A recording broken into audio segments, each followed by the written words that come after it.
మన అనకాపల్లిలో తుమ్మపాలనే ఊర్లో శ్రీ మణిమాంబ అమ్మవారి ఉత్సవం అయితే చాలా బాగా చేశారు. గౌరీ యూత్ స్టేజ్ అయితే అమ్మాయిల డాన్స్ అయితే కిందనైతే మా తుంపాల కుర్రోలు అయితే దుమ్ము దులిపేస్తున్నారు. చాలా వరకు జనాలు అందరూ ఇక్కడే ఉన్నట్టున్నారు. ఈ డాన్స్ ఇన్స్టా ఐడి ఎంతమంది తెలుసు కామెంట్స్ లో కామెంట్ చేయండి. తాది ఏమో ప్రేమగా బిస్కెట్ పెడదాం అనుకున్నాను డాన్సులకి, కానీ మావాడైతే ఆ బిస్కెట్ పెట్టి దొబ్బేద్దాం ట్రై చేసాడు, కానీ తాది తెలుగుగా జోబులు ఏడిసాడు. తర్వాత బిస్కెట్ తీసుకుందాం అనుకున్నాడు, కానీ అది జరగలేదు.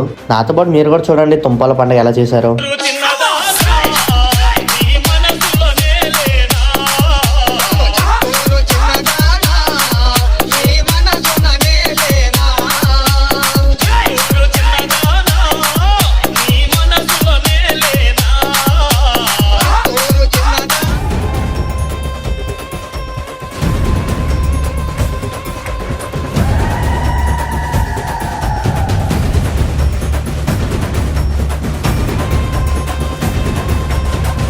ఇంకా అలా ప్రసాదం తీసుకొని ఇంటికైతే వెళ్ళిపోయాం. కొంచెం ఫాలో చేసిన సపోర్ట్ చేయండి మావా.